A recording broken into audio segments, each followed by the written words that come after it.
آج ہم آپ کو بتاتے ہیں کہ ایئر بڈس کا زیادہ استعمال آپ کو کیسے نقصان پہنچا سکتا ہے۔ اس کے لیے آپ کو پہلے کان کا اسٹرکچر سمجھنا ہوگا۔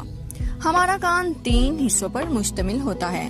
Number 1 outer ear, number 2 middle ear اور tympanic membrane, number 3 inner ear.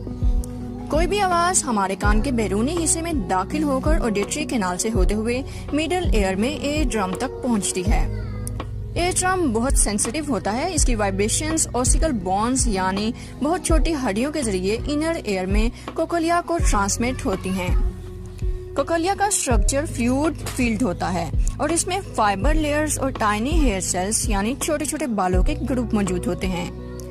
Fibre layers آواز کی ویوز کو پروسیس کرتے ہیں اور ٹائنی ہیئر سیلز ان کو الیکٹریکل سگنل میں کنورٹ کر کے آڈیٹری نرو یا کوکلیا نرو کے ذریعے میسج ہمارے دماغ کو بھیجتے ہیں۔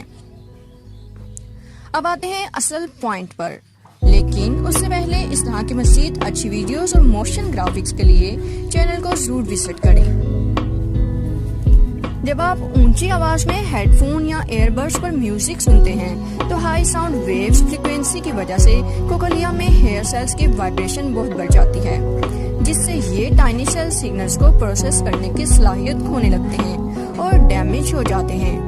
مگر باڈی کے باقی آرگنز کی طرح یہ بھی وقت کے ساتھ ریپیئر ہو جاتے ہیں، لیکن جب آپ اکثر لگاتار ہائی والیوم سنتے ہیں تو ان سیلز کو ریپیئر کرنے کا مکمل ٹائم پیریڈ نہیں ملتا اور آپ کے سننے کی صلاحیت متاثر ہو جاتی ہے۔ ہمارے کان 70 dBA کی ساؤنڈ ویوز کو سیفلی سن سکتے ہیں۔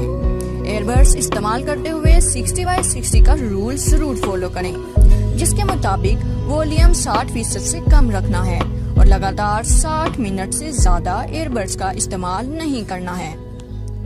ہائی والیوم کے علاوہ بھی ایئر بڈس کا زیادہ دیر استعمال کانوں کو نقصان پہنچا سکتا ہے، کیونکہ کان میں ہوا انٹر نہیں ہو سکتی اور ایکسٹرنل آڈیٹری کینال میں بیکٹیریل انفیکشن کا خطرہ 50% تک بڑھ جاتا ہے۔